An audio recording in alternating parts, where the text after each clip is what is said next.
आज आप लोगों को मैं हिंदू लॉ में क्या पढ़ाऊंगा? आज आप लोगों को मैं हिंदू लॉ में पढ़ाऊंगा वसीयत विल।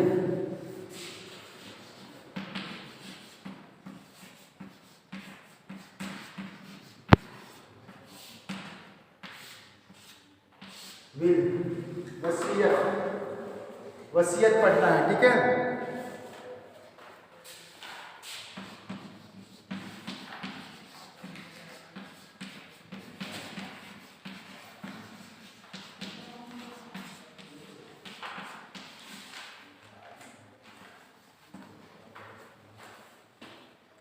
हिंदू वसीयत अधिनियम 1870। हिंदू वसीयत अधिनियम 1870। हिंदू वसीयत अधिनियम 1870 के पहले, ये एक्ट बनने से पहले क्या स्थिति थी हिंदू लॉ में वसीयत के लिए? वसीयत के लिए हिंदू लॉ में कोई प्रॉपर रूल नहीं था, कोई ऐसा कानून नहीं था वसीयत करने के लिए जिस पे किया जाए, वसीयत किया जाए, ठीक है। वसीयत का कोई कॉन्सेप्ट ही नहीं था, ठीक। उस समय क्या होता था, विभक्त या ज्वाइंट फैमिली की संपत्ति का कोई भी वसीयत नहीं कर सकता था, ठीक है। सहदायकी संपत्ति का कोई भी वसीयत नहीं कर सकता था। और वसीयत इसलिए नहीं किया जाता था क्योंकि तब उत्तराधिकार का अधिनियम, उत्तराधिकार था, लोगों को उत्तराधिकार में पूर्वज बाई पूर्वज मिलती आती थी संपत्ति। पापा के माध्यम से बाबा के माध्यम से पापा को मिला, पापा के माध्यम से हमें मिला, ऐसे ही हम पीढ़ी दर पीढ़ी चलती थी। इसीलिए वसीयत का कोई कॉन्सेप्ट नहीं था। जब हिंदू वसीयत अधिनियम अंग्रेजों ने, जब अंग्रेज आए भारत में, तो हिंदू वसीयत अधिनियम 1870 बनाया, ठीक। 1870 बनाया। इसके पहले अंग्रेज क्या करते थे? अंग्रेज जब आए थे भारत में तो क्या किए थे? उन्होंने क्या किया? न्याय, साम्य और सद्विवेक पर,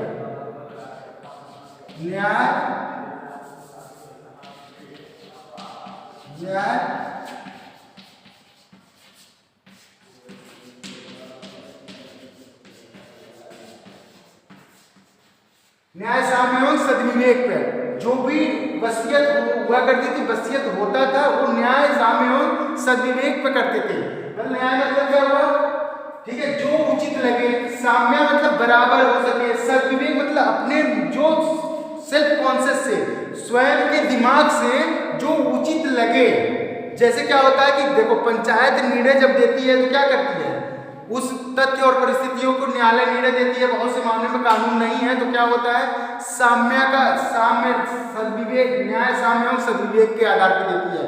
जैसे ये क्या नाम है, बाबरी मस्जिद का डिसीजन आया है तो किस एक्ट के थ्रू आया? किसी एक्ट के थ्रू नहीं आया है, ठीक। एक्ट के थ्रू आया है, लेकिन क्या नाम है, जो मस्जिद के लिए जमीन दी गई है, ठीक है, मस्जिद के लिए जमीन दी गई है, किसी ने मस्जिद के लिए जमीन अलग से कहीं मांगी नहीं थी, लेकिन न्यायालय ने क्या दिया? न्यायालय ने कहा कि 5 एकड़ जमीन कहीं, चाहे जो भी जमीन दिलवाई है 5 एकड़ जमीन, वो 5 एकड़ जमीन न्याय, साम्य और सद्विवेक के आधार पर दी है। कहीं किसी ने उस पिटीशन में मांग नहीं की थी, इस मामले में किसी ने मांग नहीं की थी कि मुझे यदि यहाँ डिसीजन राम मंदिर का हो जाता है तो कहीं अलग मुझे मस्जिद के लिए जमीन चाहिए, ऐसा नहीं था। न्यायालय ने साम्य और सद्भाव के, न्याय, साम्य और सद्विवेक के आधार पर अपने बुद्धि का प्रयोग करके उन्होंने क्या किया? डिसीजन दिया कि 5 एकड़ जमीन कहीं और ले लें अयोध्या में और वहां मस्जिद का निर्माण कर सकते हैं, ठीक है। कई ऐसे ही उस समय होता था। बहुत से मामले में अपना दिमाग लगाते थे न्यायाधीश, क्योंकि उस समय बहुत कानून था नहीं, ठीक। तो वहां अपने दिमाग से जो काम करते थे वही सद्विवेक होता था। न्याय और साम्य, जो न्याय की दृष्टि में सही हो, साम्य मतलब जो बराबर करता हो, और सद्विवेक मतलब जो खुद के उस तथ्य और परिस्थितियों के हिसाब से जो दिमाग में पैदा हुआ हो, राजा के या जो उस समय का न्यायाधीश हुआ, जो पंच होते थे या जहाँ बैठक होती थी, निर्णय हुआ करता था, वो होती है, ठीक है। तो वो इस आधार पर होता था, ठीक। अब वसीयत है, तो वसीयत की परिभाषा है, ठीक है। वसीयत की परिभाषा एग्जैक्ट देना कठिन है, लेकिन वसीयत के लिए कुछ, जैसे कि कुछ प्रयोग किया गया है, कुछ परिभाषा देने की कोशिश की गई है, किसी ने दी नहीं है, लेकिन वसीयत को इस भाषा में समझ लो। ठीक है, क्या है? वसीयत एक ऐसा विलेख है जिसके द्वारा कोई व्यक्ति अपनी संपत्ति संबंधी आशय की विधिक घोषणा करता है। अपनी संपत्ति से संबंधित आशय की विधिक घोषणा, वसीयत एक विधिक है, विधिक कार्य है। वसीयत बनाना एक विधि का कार्य है। ठीक है, विधिक घोषणा करता है। इस विधिक घोषणा में अंतर्विष्ट आशयों के संबंध में वह यह इच्छा व्यक्त करता है कि उन्हें उसकी मृत्यु के पश्चात, वसीयत कब लागू होती है? हमेशा मैं बता रहा हूँ, वसीयत मृत्यु के पश्चात लागू होती है, पश्चात कार्यान्वित किया जाए। जो व्यक्ति ऐसा वसीयत करता है उसे वसीयतकर्ता कहा जाता है। वसीयतकर्ता व्यक्ति के जीवन पर्यंत परिवर्तित अथवा निश्चित कर सकता है। देखो, वसीयत विधिक कार्य है। ठीक, वसीयत में अपनी इच्छा को व्यक्ति क्या है? प्रकट करता है। विल मतलब इच्छा होती है, यहाँ वसीयत भी होती है, इच्छा भी होती है। ठीक, विल मतलब इच्छा भी होती है, इसी विल का मतलब इच्छा भी होती है। अपने इच्छा का उद्घोषणा करना, किसके लिए? वसीयत के लिए। वसीयत बनाना कि मतलब मैं अपनी संपत्ति इस व्यक्ति को इतना, इस व्यक्ति को इतना, इस व्यक्ति को इतना देना चाहता हूं। ठीक है, वसीयत को जो वसीयत करता है उसे वसीयतकर्ता कहते हैं। ठीक, और जो क्या नाम है, वसीयत को अपने जीवन काल में, जो व्यक्ति वसीयत बनाता है वो अपने जीवन काल में उस वसीयत को रद्द भी कर सकता है। मर जाएगा व्यक्ति तब तो वो लागू होगी। ठीक है, क्योंकि अब तो रिवोकेशन करने का कोई चांस ही नहीं है आदि। लेकिन अपने जीवन काल में यदि कोई व्यक्ति वसीयत बना दिया है और अपने जीवन काल में वो तोड़ना चाहता है वो वसीयत, ठीक है, तो उसे वो तोड़ सकता है। कारण कई तरीके हैं, उसे रिवोक करने का कई तरीका है, प्रतिसंहरण करने का कई तरीका है। ठीक है, वो आगे बताऊंगा। ठीक, अब वसीयत कौन कर सकता है?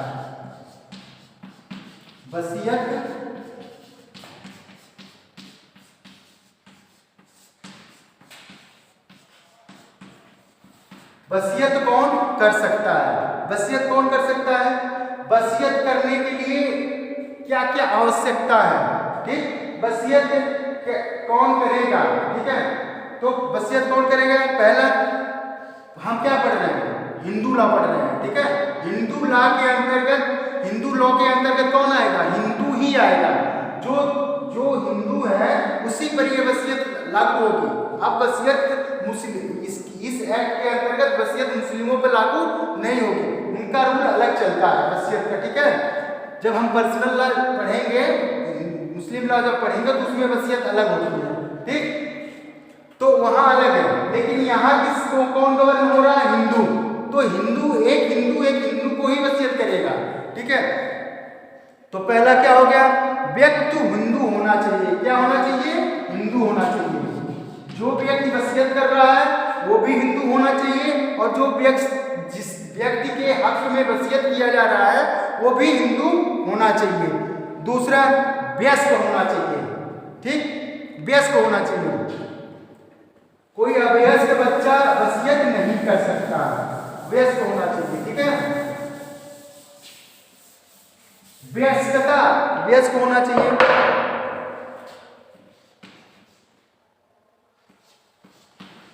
वयस्क होना चाहिए।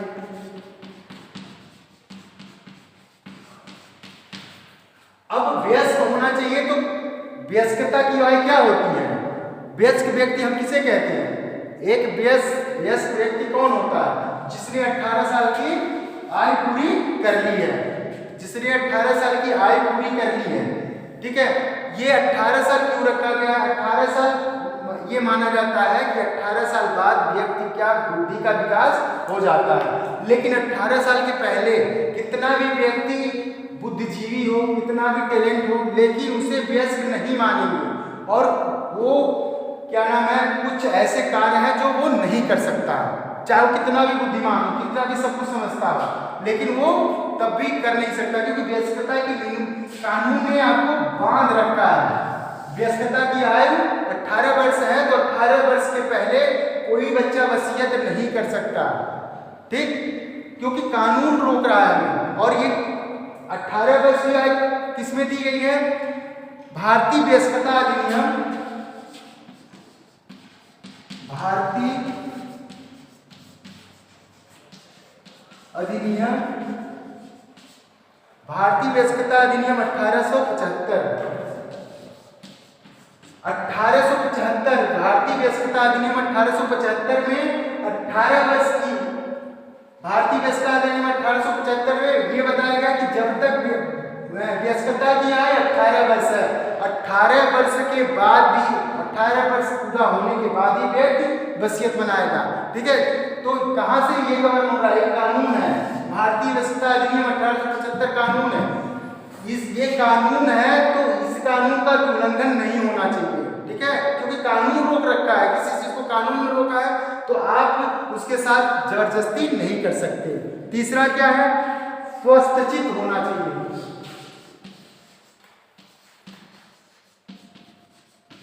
स्वस्थचित व्यक्ति स्वस्थचित व्यक्ति अपने कार्य और प्रकृति को समझता है, लेकिन एक पागल व्यक्ति अनसाउंड पर्सन अपने कार्य और प्रकृति को नहीं समझता। ठीक, एक जड़ बुद्धि बच्चा अपने कार्य और प्रकृति को नहीं समझता। पागल व्यक्ति क्यों नहीं समझता? देखे हो पागल कभी? वो समझता है क्या होता है? पागल रास्ते में जा रहा है तो कभी मिट्टी उठा के फेंकता, बड़बड़ाता रहता है। लेकिन यदि मतलब स्वस्थचित व्यक्ति है, ठीक है, तो वो रास्ते में बड़बड़ाएगा नहीं। ठीक है, वो अपने काम से जाएगा, अपने काम करके चला आएगा। ठीक है, तो क्या है? स्वस्थचित होना चाहिए। जब स्वस्थचित्ता की क्यों आवश्यकता पड़ती है? क्योंकि स्वस्थचित व्यक्ति अपने कार्य और प्रकृति को समझता है कि मैं क्या कर रहा हूँ। ठीक है, तुम क्या कर रहे हो ये समझते हो। ठीक, तो जो स्वस्थचित व्यक्ति होता है, तो यहाँ स्वस्थचित व्यक्ति वही व्यक्ति होगा जो अपने कार्य और प्रकृति को समझता हो कि मैं वसीयत कर रहा हूँ तो इसका परिणाम क्या होगा, मैं वसीयत कर रहा हूँ तो किसको कर रहा हूँ, कितना कर रहा हूँ, क्यों कर रहा हूँ। ठीक है, ये सारी चीजें उसे समझ में आ रही हैं, तभी वो वसीयत कर पाएगा। ठीक, 3 लोग हो गए। अब क्या है? ये 3 कंडीशन है, मतलब ऐसे व्यक्ति होने चाहिए। ठीक है, और अब क्या है? वसीयत योग्य संपत्ति। कौन सी संपत्ति वसीयत के योग्य है वो बताया गया है। ठीक,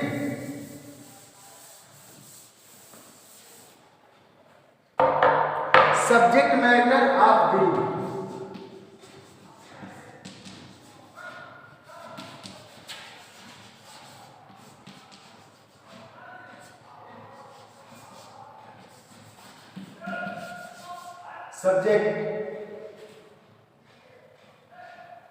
सब्जेक्ट मैटर ऑफ विल, वसीयत योग्य वस्तु कौन सी होगी, कौन सी वस्तु वसीयत योग्य होगी, कौन सी नहीं होगी। ठीक है, तो ये है हिंदू उत्तराधिकार अधिनियम 1956।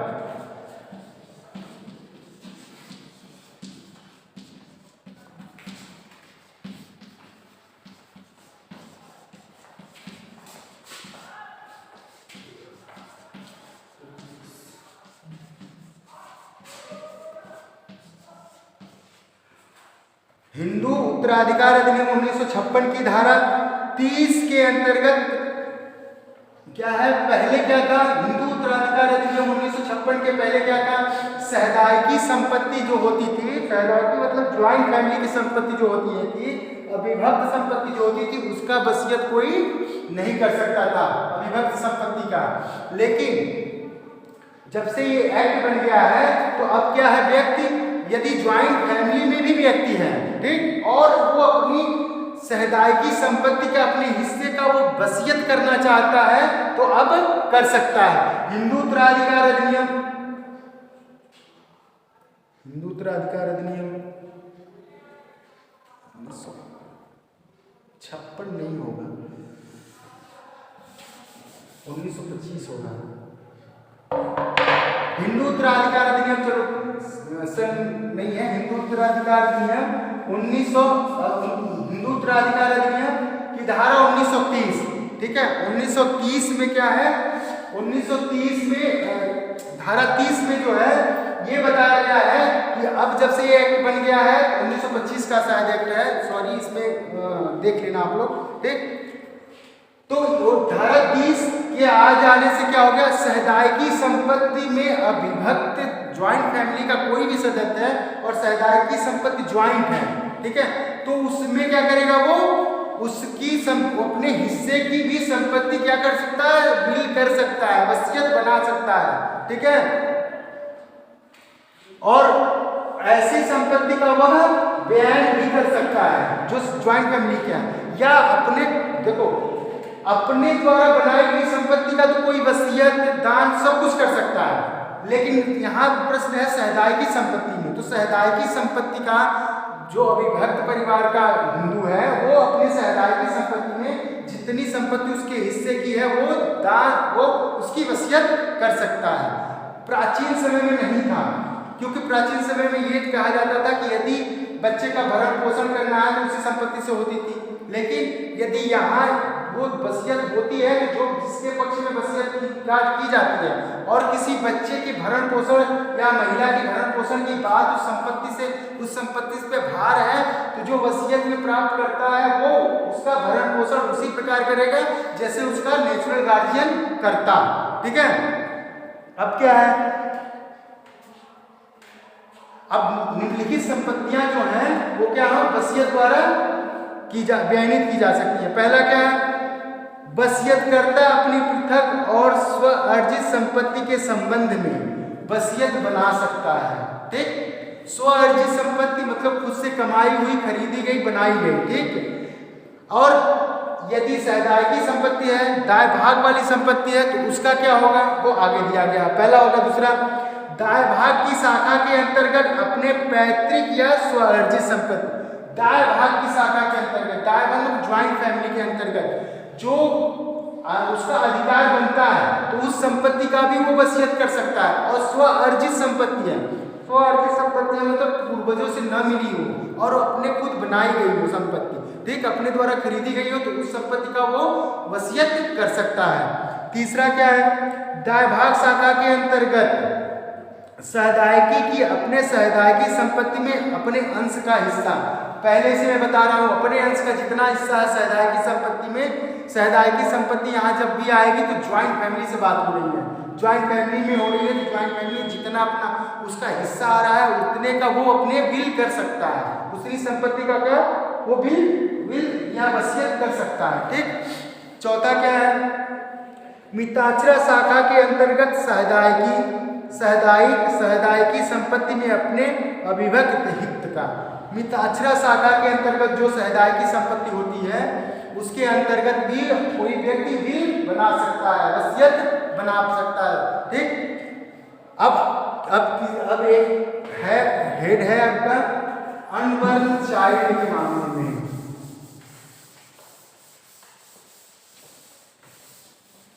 क्या है,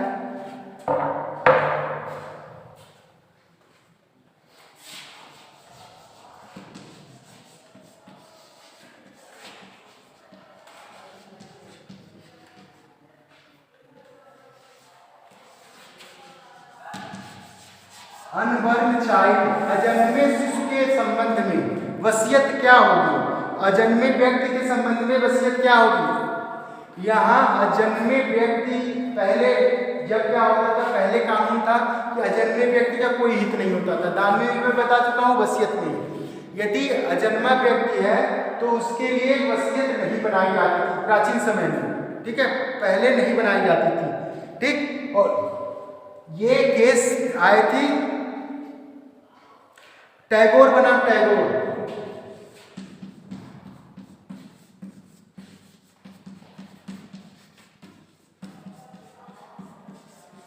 देखो प्राचीन समय में या हिंदू लॉ आने से पहले, ठीक है, क्या होता था, वसीयत, क्या नाम है, वसीयत में अजन्मे बच्चे को अजन्मे बच्चे के पक्ष में वसीयत नहीं की जा सकती थी, ठीक है।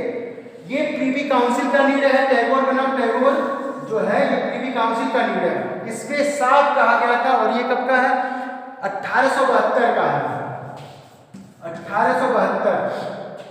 ये इसमें प्रीवी काउंसिल ने डिसीजन ये दिया था कि अजन्मे बच्चे के हित में वसीयत नहीं की जा सकती, साफ तौर पे मना था, ठीक है। अजन्मे व्यक्ति हित में वसीयत इस बात में कहा गया था कि अजन्मे व्यक्ति के हित में वसीयत नहीं की जा सकती। टैगोर बनाम टैगोर के बाद में क्या, लेकिन भारतीय उत्तराधिकार अधिनियम 1925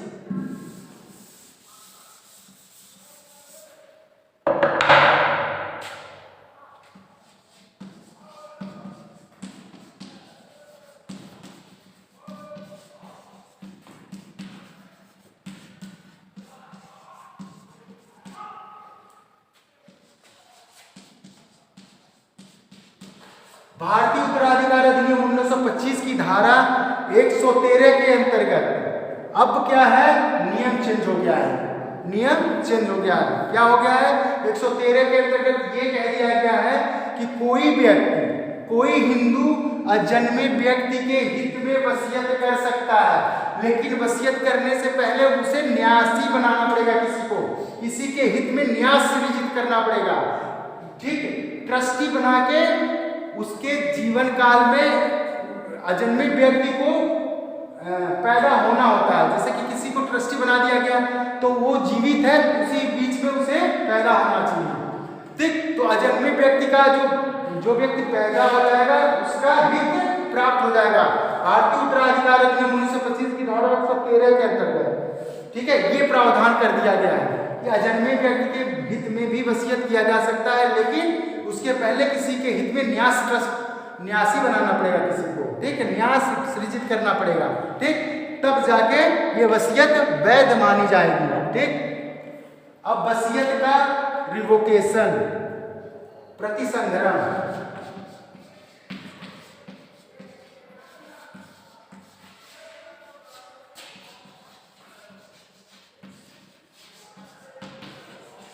वसीयत का प्रतिसंहरण मतलब रिवोकेशन, मतलब वसीयत कब तोड़ी जा सकती है। यदि मान लीजिए आपने वसीयत कर दी, ठीक, यदि आपने वसीयत करी तो कुछ कंडीशन है कि यदि वसीयत आप इस कंडीशन के थ्रू हो जाता है आपसे, ठीक है, तो आप उस वसीयत को तोड़ सकते हैं। क्या है, या आप कैसे कपट से किया हुआ है, छल से, बल प्रयोग द्वारा,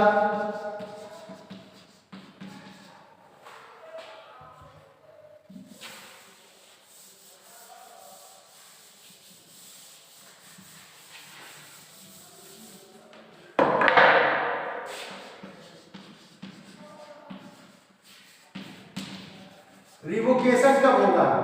देखो, यदि वसीयत, कोई व्यक्ति वसीयत बनाया है, ठीक, तो कंडीशन होगी, ठीक, कि यदि किसी व्यक्ति ने वसीयत इस ऐसे बनवा ली है, जैसे किसी भी व्यक्ति ने क्या करा है, कपट से वसीयत बनवा ली है। कपट मतलब झूठ बोल के, कि या उत्प्रेरित कर दिया गया कि आप वसीयत ऐसे बना दीजिए मेरे हित में, उसे बहकाया गया हो कपट करके, कपट, छल, ठीक, बल प्रयोग द्वारा,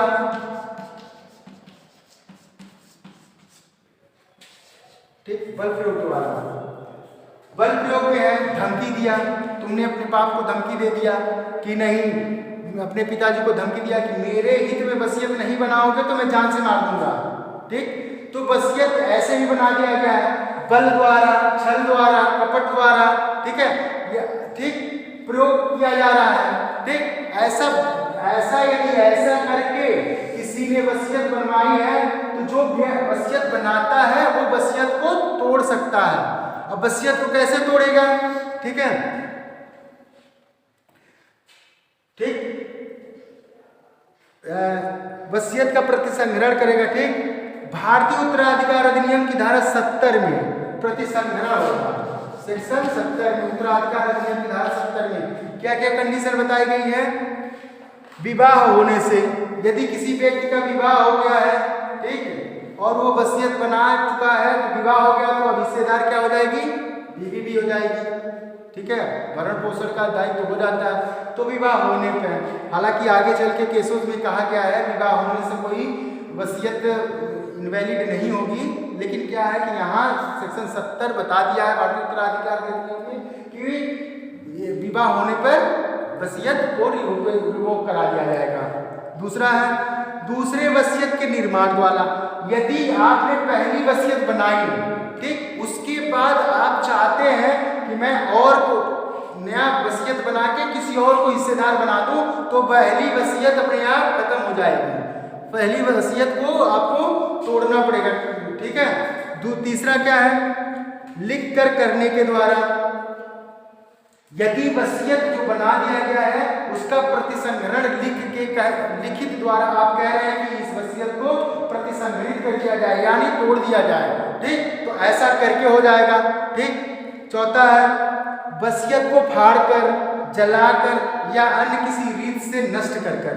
यदि वसीयत को जला दिया जाए, फाड़ दिया जाए या अन्य किसी रीत से, ठीक है, कर दिया जाए, तो उसका जब अस्तित्व ही नहीं रहा तो वो वसीयत लागू कहाँ से कराओगे? फाड़ दिए, जला दिए, तो उसका अस्तित्व कहाँ रहा? ठीक है। अब एक एक पेज जोड़ के तुम वसीयत थोड़ी तैयार करवाओगे, मतलब उसका आशय ये हो गया कि अब ये वसीयत लागू नहीं कराना चाहता। यदि जो व्यक्ति बना दिया है वसीयत और उसको फाड़ रहा है, जला रहा है और किसी विधि द्वारा नष्ट कर रहा है, तो अब उसका आशय है कि वसीयत वो लागू नहीं कराना चाहता। मतलब अब आशय साफ हो गया ना, फाड़ने का मतलब क्या हो गया, मतलब ये चीज अब लागू नहीं कराना चाहता मैं, ठीक, तो वो हो गया। अभी ये हो गया वसीयत के प्रतिसंहरण, ठीक है। वसीयत यदि किसी ने इस तरह से बनवाई है तब प्रतिसंहरित होगा, सद्भाव में साम्यपूर्ण से बनाता है तब नहीं, ठीक। वसीयत कब शून्य होगा?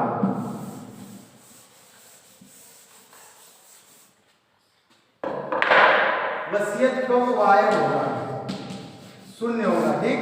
कब वसीयत शून्य होगा?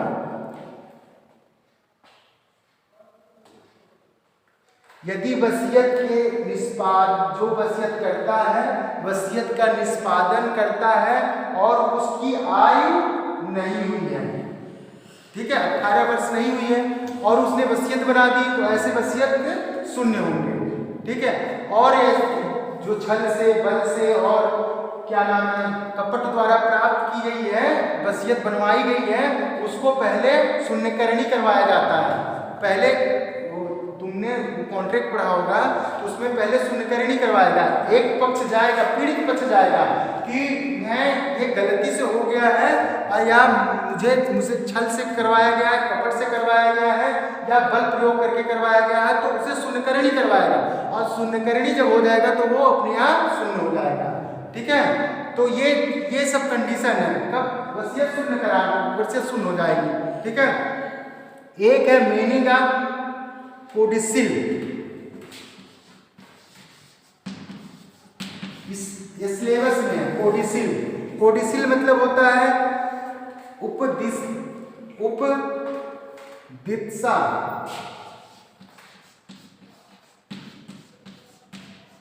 उपदित्सा, ठीक है।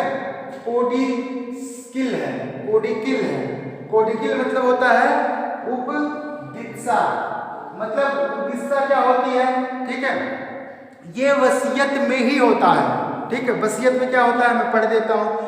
एक उपदिष्टा कोडिकिल क्या होता है, एक दस्तावेज जो उस व्यक्ति द्वारा निष्पादित किया जाता है जिसने पहले अपनी इच्छा से संशोधन किए गए प्रावधानों को संशोधित करने, हटाने, योग्य बनाने या रद्द करने के लिए अपनी इच्छा से किया है। मतलब यदि किसी ने वसीयत बना ली है, ठीक, और उसमें वो क्या चाहता है, कुछ संशोधन चाहता है, क्या चाहता है, कुछ उसमें संशोधन चाहता है, किसी चीज को हटाना चाहता है, किसी चीज को जोड़ना चाहता है, ठीक है, किसी चीज को योग्य बनाना चाह रहा है, ठीक है, या किसी को रद्द करना चाहता है या पूरा वसीयत ही रद्द करना चाहता है, उसी को कोडिसिल कहते हैं। मीनिंग ऑफ कोडिसिल सिलेबस में है, ठीक है। तो कोडिसिल मतलब क्या हुआ, जो वसीयत बनाया है, ठीक, जिसने वसीयत बनाया है और वो उस वसीयत में क्या चाह रहा है, नई वसीयत नहीं बना रहा है, उस वसीयत में ही क्या चाह रहा है, कुछ संशोधन कर दे, कुछ किसी चीज को उसमें से काट के निकाल दे, ठीक, या किसी को उसमें से कुछ भाग है जो उसे रद्द कर दे, ठीक है, या कुछ किसी बात को, जैसे क्या होता है हम पॉइंट नहीं करते हैं, इसे अंडरलाइन कर दे, योग्य बना दे, हाईलाइट कर दे कि ये बातें जरूर होनी चाहिए। तो ऐसी यदि बातें होती हैं वसीयत में तो उसे कोडिकिल कहते हैं, उपदित्सा कहते हैं, ठीक है, उपदित्सा, ये सिलेबस में, ठीक है। मीनिंग ऑफ कोडिसिल, कोडिकिल, ठीक। अब आपका सिलेबस भी खत्म हो गया और आपका हिंदू लॉ खत्म हो गया। अब मैं पेपर दे दूंगा आपको कल, ठीक है। बाकी कल पेपर बना के 10 क्वेश्चन दे दूंगा। आज के लिए बस इतना है, ठीक है।